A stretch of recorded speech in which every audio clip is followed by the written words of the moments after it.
Welcome to the Bullpen.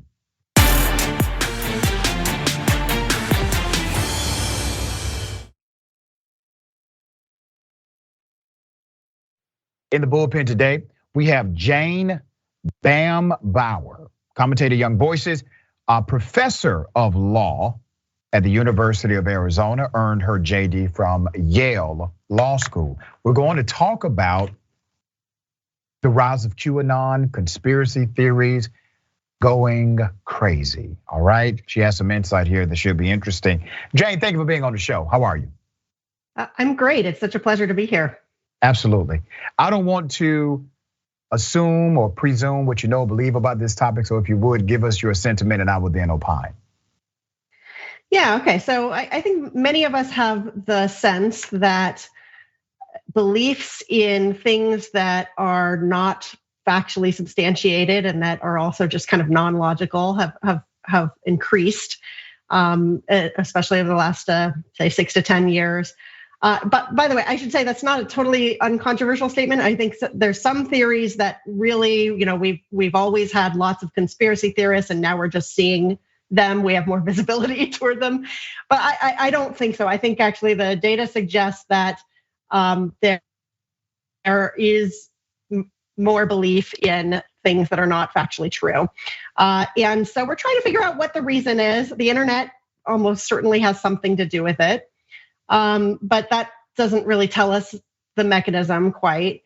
So I think the best evidence, and we're still kind of just trying to get our bearings and figure out, what this new technology is doing to us. But I think the best evidence suggests that there are a couple problems. One is that we are constantly connected to our social circles. And so given that we are kind of, animals that tend to be driven by motivated reasoning anyways, if all of your friends have a worldview, there's some social pressure not to challenge it and to sort of cherry pick information.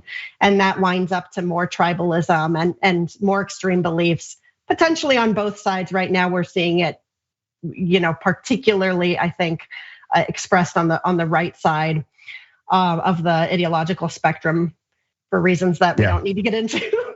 Well, I get into those reasons on a regular basis. All right, but go ahead and finish your thought and I'll respond. Well, so then the other reason I think the internet is a challenge is that it does allow us to cherry pick information, and we don't even necessarily know that we're doing it. So if you're inclined to think that some particular institution like Congress or the FDA or something, if you're already inclined to think that they make mistakes and are bad, you will see lots of examples of human error that actually is nothing unusual, but it will seem unusual because you see every case of it. And so you can convince yourself that there's a lot more under the surface than you even can, than people even realize. And that really taps into the kind of conspiracy thinking that you have some deep insight about something that other sheeple don't realize is happening. Let me tell you, and I agree with much of what you just said. So let me break it down another way. I think we're living in an unprecedented time of confirmation bias. I think what we're seeing is massive, and I would argue clinical confirmation bias. And this confirmation bias obviously has a catalyst of social media, but there are other dynamics as well. Mainstream media, Fox News declared they were not mainstream media for so long that people started to believe it. They have been number one in cable news for a very long time. That's as mainstream as you get. But what they did by messaging themselves as an alternative form of media, but being mainstream at the same time, they said we have information that other people do not. And because of that, if somebody says something contrary to what we're saying, then you have to reject that fully because they are lying to you. So that's one element. Number two, I see indoctrination like I haven't seen before. And I think the reason why it permeates on the right in ways it has not permeated on the political left is because of the religiosity, if I can use that word, of those on the right. I'm a Christian man. And I believe in faith principles that are not tangible.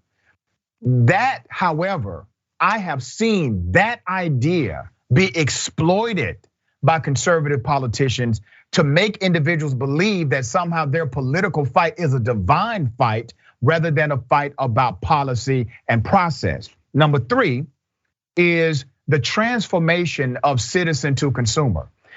Because of over commercialization, we have turned American citizens into very binary consumer models, where now instead of us being citizens who are thoughtful about individuals that we vote for, we're looking to make a purchase. And when we make a purchase, we're purchasing a brand. We've been commercialized so much so that our purchase of a politician is similar to our purchase of, let's say, our favorite dessert. It is an instant gratification action rather than a thoughtful process. We've transformed from citizen to consumer based on the commercialization. Do you have any pushback for anything I've submitted here? Mostly not, except for maybe the last one. But let me tell you on the first idea that actually all of these trends started much earlier, including with Fox News. There, you're exactly right. That actually, in fact, you can trace it back to talk radio. So agreed. And then cable just provided so many channels that, I think there's a story here about the media economy, where when broadcast just didn't have very many channels, it was actually economically strategic for them all to kind of lump together toward the center. Because if you veer out too far in one direction or the other, you'll lose too much of your audience. Once there's fierce competition, that strategy doesn't make sense. And so we are seeing, I think you're right, this sort of bimodal news content where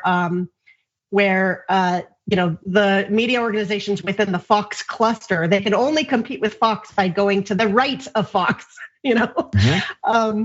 So I think you're right there. I also think there's something to this, sort of oriented toward kind of authority figures that may be different on the left and the right, although I'm not, that's outside my area enough to feel confident, but there could be something there. On the signaling, you put it in terms of, or rather on the sort of political consumerism. I would say it's slightly different, which is that when we consume a product and it turns out to be a bad product, we suffer from that. When you consume a political product or political brand, and your political positions actually don't serve the public very well, that is not a very direct connection to the actual voters and the people who claim that they espouse their policy. And so there's like a broken feedback loop that I think makes this worse than the commercial realm. I can definitely see that. And that's where indoctrination comes in. So if you are indoctrinated to a belief, indoctrination has a very simple definition. It literally means that you're unable to critically think about what you believe. And so when you're indoctrinated, you will have a set of beliefs that you've adopted that are contrary to the narrative of truth, and even contrary to what you would typically believe in a logical conversation or narrative. But you are indoctrinated. You believe a set of principles are true, and there's virtually nothing that can get you or move you away from that principle. And I think the reason why this works so well in politics is because of the dynamic of branding and commercialization. I don't think it's a coincidence that one of the chief marketing and branding experts in America, Donald Trump, ended up becoming president of the United States. The people were primed in order to have someone like him come in with a purely marketing campaign, very little substance, significant contradictions in his own message, and still get elected president of the United States, and still held very high in high esteem with those on the political right. I think that was a process that started many, many years ago that people like Trump and now others in the political spectrum are picking up on. That's probably right. All right, we're flat out of time. Okay, Professor, good to have you on the program. Thank you so much for joining us on the show. My pleasure. Thank you so much.